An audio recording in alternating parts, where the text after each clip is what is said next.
République du Tchad souveraine n'oubliera pas qu'elle est grande et qu'elle est belle. Tchadiens, crions notre joie. Il est minuit. Je proclame solennellement que le Tchad est indépendant et souverain.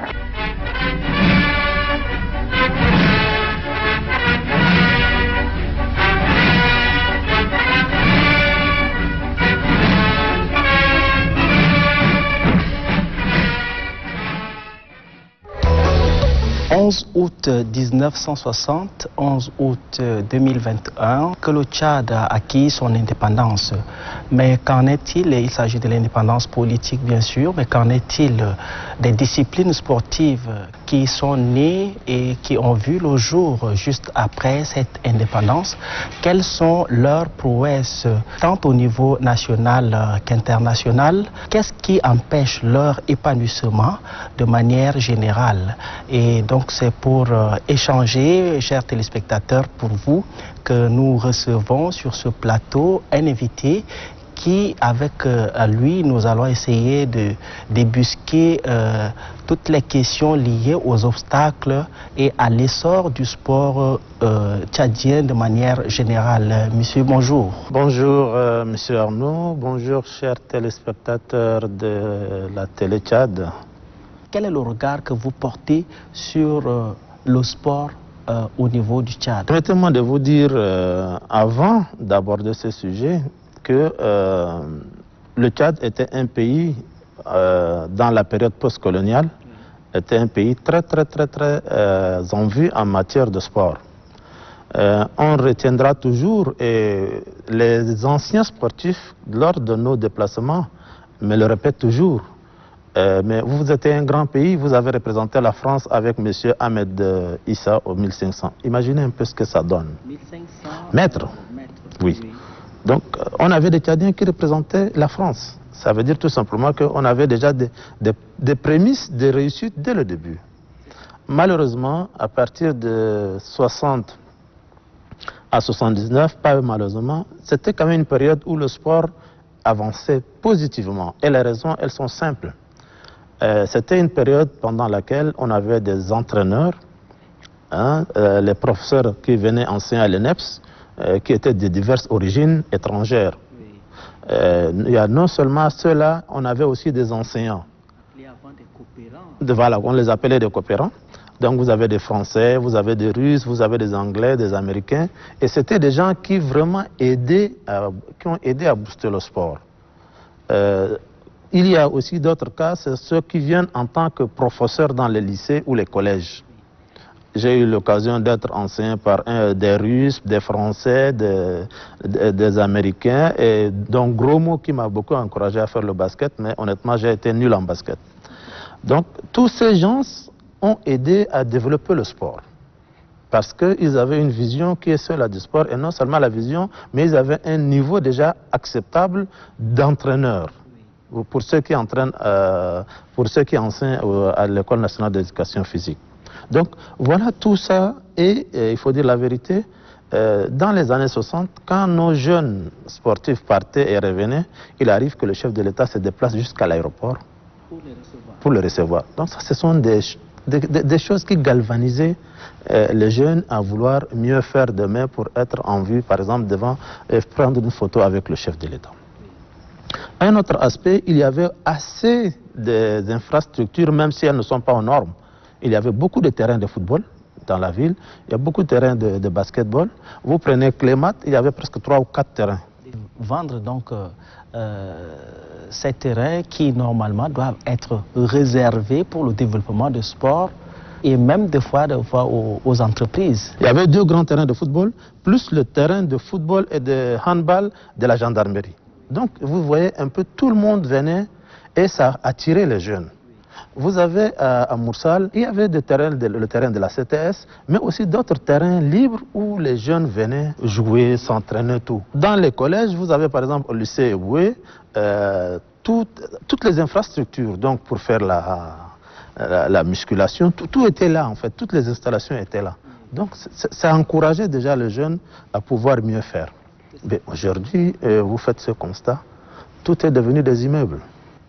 Parce qu'on a dû vendre donc ces terrains qui normalement doivent être réservés pour le développement du sport aux particuliers et même des fois aux entreprises. Voilà pourquoi j'ai dit de 1980 d'abord, ça j'avais pas jusqu'à 79. Et donc après 79, on a connu la guerre, cette malheureuse guerre. Et à partir de 82, les choses ont repris. Les choses ont repris, pourquoi? Parce que lorsqu'il y a eu des retraits des gens de la ville de N'Djamena, chacun dans sa région, les gens ont développé des activités sportives. Vous prenez Moundou, où il y avait le handball qui était vraiment bien poussé.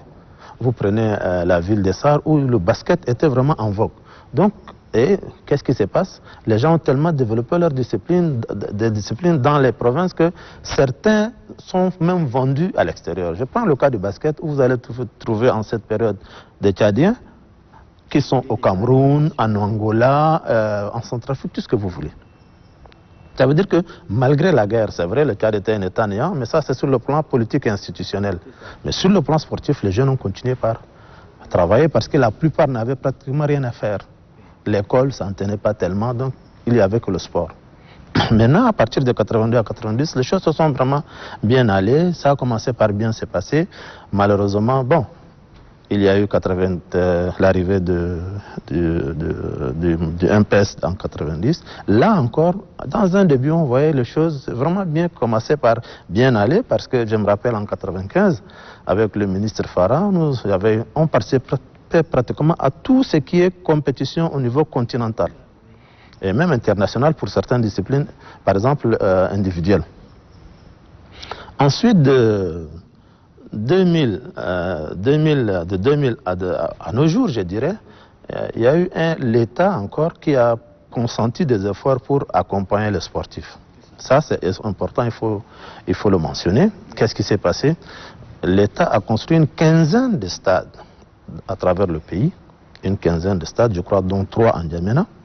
Vous avez Moursal, vous avez le 10 octobre et celui de Diguel. Qu'est-ce qu'il faut alors faire pour redynamiser le sport?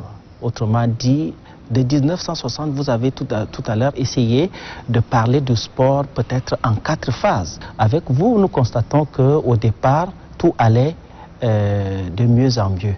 Mais aujourd'hui, il y a donc ce qu'on appelle carence ou encore de régression dans presque plusieurs disciplines. Mais déjà, qu'est-ce qu'il faut faire pour redynamiser le sport? Bien, redynamiser le sport revient d'abord à essayer de donner des justificatifs sur les difficultés que nous avons connues jusqu'aujourd'hui. N'oublions pas que de l'indépendance aux années 79, il n'y avait que 6 fédérations. Vous avez l'athlétisme, vous avez le basketball, vous avez le handball, vous avez le volleyball, vous avez le football et vous avez le cyclisme. Les 6 disciplines, ce sont ces 6 fédérations, mais il y avait aussi des organes fêtiers qu'on appelait le comité tchadien de sport amateur. Et il y a la fédération, en fait, la fédération omnisport du Tchad. Ça, ce sont aussi des structures qui ont existé. Mais si on regarde, toujours, on jette un regard sur le passé, vous prenez la fédération d'athlétisme, il y en avait assez. Vous avez comme le défunt Idriss Mamad Ouya, Saleh Ahmed, qu'on appelait James Legen, il y a le premier ministre de loi Kassire Koumakoy, vous avez Doudé Ousoga, vous avez Baba Diguera, ces gens sont encore, Dieu merci, ils sont vivants. Vous pouvez, c'est aussi des monuments du sport. Vous pouvez aller vers eux un jour, ils pourront vous orienter mieux que moi encore. Vous avez aussi le défunt Simkadi Bernard, vous avez Oumar Abdoul, vous avez Abba Kimet, Danibé Roger. Bon, la plupart sont déjà ne sont plus, mais vous avez quelqu'un comme Aladoum Boulot qui est aujourd'hui en Allemagne. Bon, après cela, il y a des gens comme Dimassal Kemobe, il y a Madame Koulebani, il y a Raingar Mariam, il y a Yongadia Paul, vous avez Adam Agma, lui le défunt. Vous avez Issaka Hassan, actuellement directeur technique de la fédération. Vous avez Peng Rosalie, je crois qu'elle est avec vous ici à la communication. Ensuite, vous avez Adama Pepkissam et aujourd'hui, on parle beaucoup plus de Kaltouma Nadjina. Ça, ce sont les gens qui ont suivi. Au basketball, vous avez aussi le défunt Ousmane Gam. Vous avez le défunt Idriss Miskin, que nous connaissons tous. Nous avons le défunt Suleiman Fandoussia. Nous avons Djibril Abdoul. Nous avons Menassé Ngayalbaye qui est actuellement, je crois qu'il a été longtemps ministre des Finances. Vous avez Mamadou Tedi, lui, il a beaucoup plus longtemps vécu après au Gabon. Le défunt Ngadi Geno, donc qui était un douanier. Vous avez Kabadi, bien sûr. Vous avez Miabe Mbaïtir. Vous avez Hawa Djamé qui était il n'y a pas longtemps, je crois, gouverneur, et elle était même ministre. Et Abel, donc ça c'est au basketball. Ça c'est les gens qui ont vraiment fait, et permettez-moi vraiment de les citer parce que ces gens, nous on les a suivis pour ce qu'ils ont fait de bien dans le sport. Donc au handball, vous avez Nodjindoum Jean-Pierre, vous avez Cordier, Ngonodi Cordier, le frère du ministre Cordier, qui était lui aussi un ancien handballeur de classe internationale, le défunt Yodeyman Joseph. Et voilà, et donc j'ai parlé aussi de Bedoumra Cordier.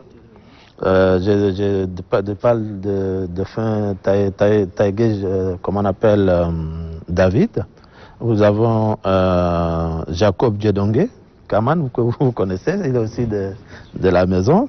Vous avez Ngata Solomon, vous avez Boyo Arfé, Youssouf Djibril, qui est aujourd'hui conseiller au ministère en charge du sport.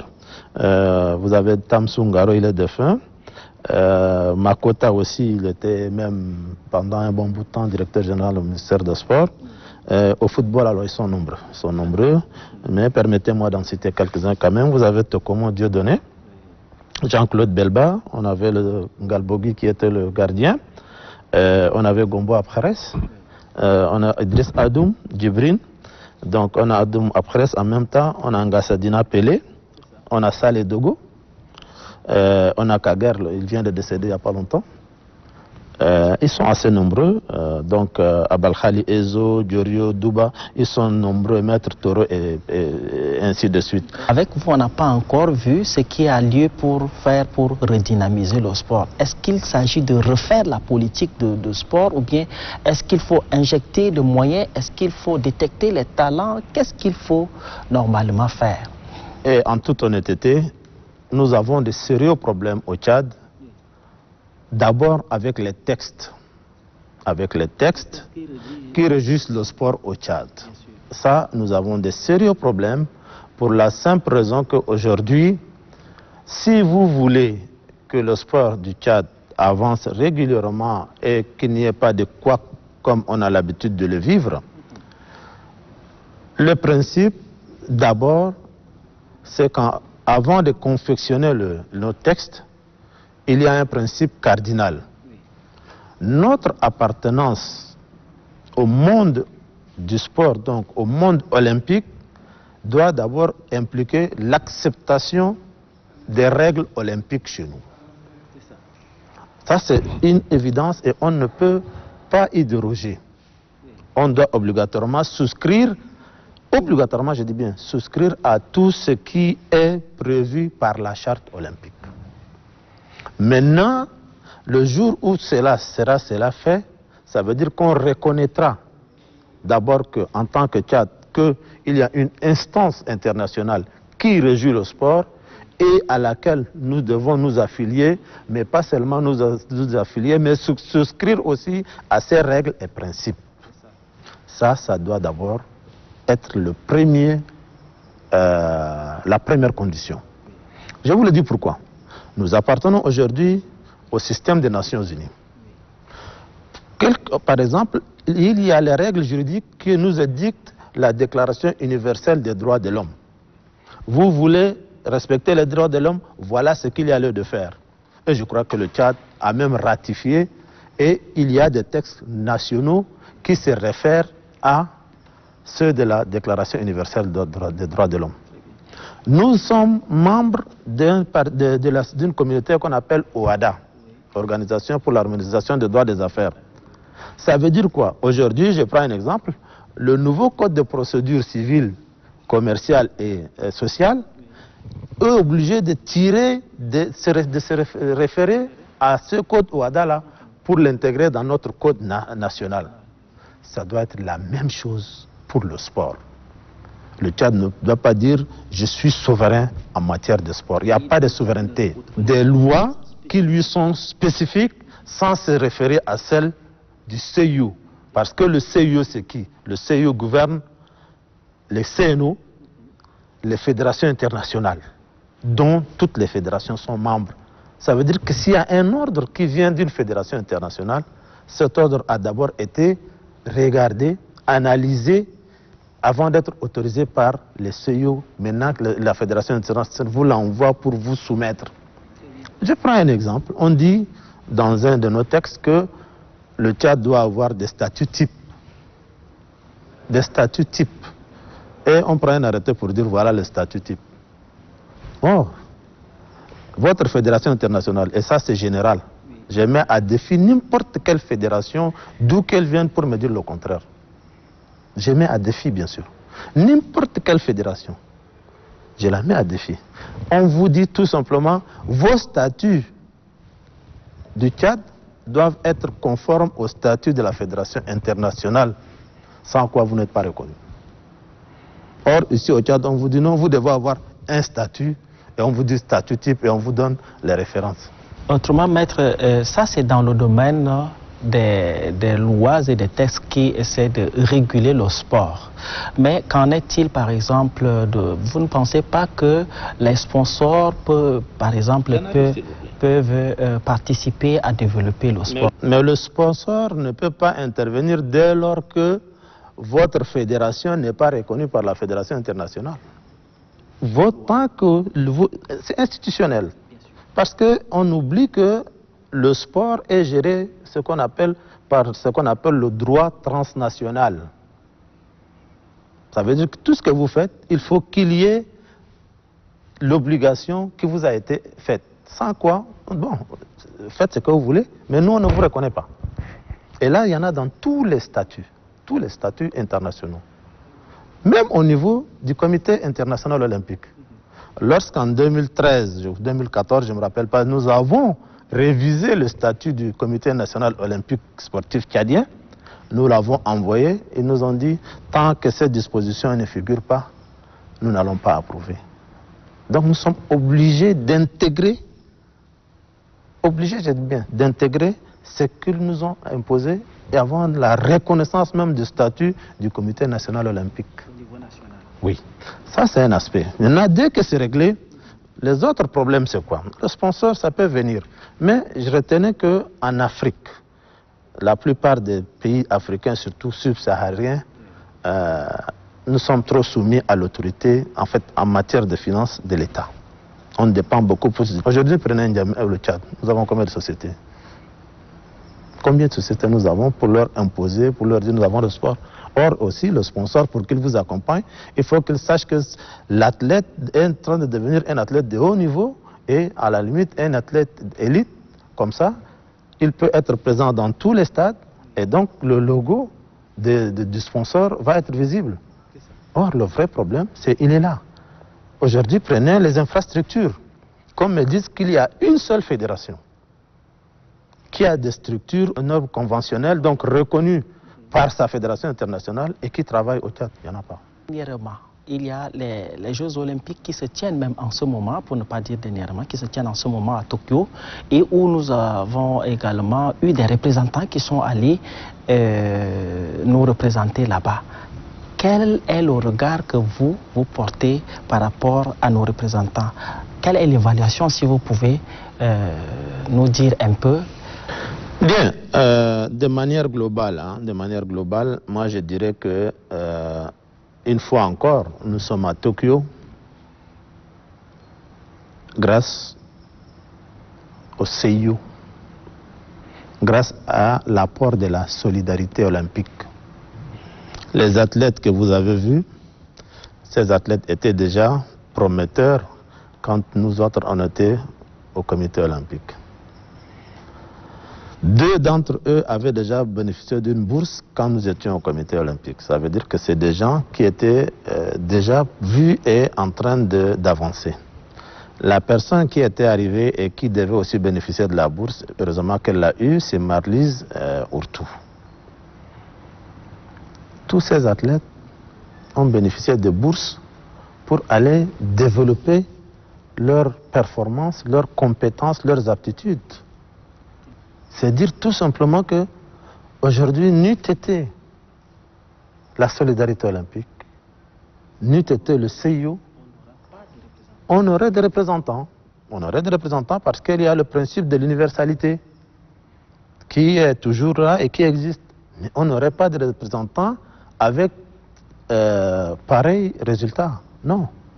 On n'a pas de structure ici. On n'a pas des entraîneurs de haut niveau qui puissent les accompagner. Parce qu'un athlète arrivé à un certain niveau, rien à faire, aucun entraîneur tchadien ne peut le gérer. Même chez nous en athlétisme. Aucun. Il faut le mettre à la disposition d'un entraîneur supérieur qui puisse le prendre. Et c'est pour ça aujourd'hui existent les bourses olympiques. Donc c'est dire que si on se réfère seulement au Tchad, c'est vrai, nous allons participer, mais selon le principe de l'universalité. Aujourd'hui, Dieu merci, il faut remercier la solidarité olympique qui a aidé Marlise Ourtou à obtenir les points requis. Malheureusement aussi, la pauvre, elle est partie avec son vieux matériel. Elle n'a pas eu de matériel encore neuf. Hein? Si elle avait eu du matériel neuf, peut-être qu'elle pouvait mieux faire. Et voilà, c'est ça aussi la situation. Maître, déjà en 60 ans, qu'est-ce qui empêche qu'au niveau local ici, c'est-à-dire au niveau tchadien déjà, qu'on puisse avoir des entraîneurs aussi aguerris, des entraîneurs aussi avec des niveaux élevés pour pouvoir soutenir et manager le sport jusqu'au niveau international, par exemple? Merci. Là, il y a 2 responsabilités. La première, l'État, il forme les maîtres d'éducation physique et après, il ne les aide pas à avancer. Donc un maître d'éducation physique, après 3 ans, il finit, il devient entraîneur dans un lycée, dans un collège, dans une école, et puis malheureusement, il finit sa carrière là. La deuxième, le maître d'éducation physique lui-même, se sachant dans cette situation et qu'il a la possibilité d'aller faire la formation pour augmenter son cursus et sa formation, il ne le fait pas. Mais le premier responsable, c'est d'abord l'État tchadien. Moi, je vous dis, je rencontre beaucoup des entraîneurs de haut niveau lors des compétitions et on me demande, mais tel entraîneur, on a étudié avec lui à Yaoundé, on a à Dakar, ou bien est-ce qu'il est là, ou bien en Côte d'Ivoire? Oui, telle personne. Oui, il en est où? Je leur dis, bon, il est là. Et maintenant, qu'est-ce qu'il fait? Je dis, non, il demeure toujours maître d'éducation physique. Mais je ne peux pas mentir. Or, c'est des gens qui sont là aujourd'hui, c'est eux qui officient les grands championnats. C'est des gens que leur pays les a aidés à aller dans les universités, à obtenir des bourses, devenir des docteurs et autres. Hein? Je prends le cas de Diaba. Diaba qui est aujourd'hui directeur d'un centre de formation au Sénégal. Mais ils étaient ensemble avec Ngadiadoum Paul. Ils ont gagné les mêmes médailles. Je crois, en fait, lui, il était en médaille d'argent ou de bronze, alors que Ngadiadoum Paul, en 78, lors des Jeux d'Alger, était champion. Mais aujourd'hui, ce monsieur, il a un haut rang. Ça veut dire qu'il a cherché par se perfectionner. Ce n'est pas le seul cas. Donc, si nous résumons, nous pouvons dire que le sport a besoin du soutien. Chers téléspectateurs, en 60 ans, vous aurez compris que le sport tchadien a bel et bien besoin du soutien de l'État, mais également d'autres institutions sur toutes ces questions et problématiques brûlantes du sport tchadien, tant au niveau national. Maître Hissène Garo, avec qui nous avons échangé donc sur toutes ces questions. Et d'ici là, nous remercions le maître et nous vous prions de garder votre position, chers téléspectateurs. Merci.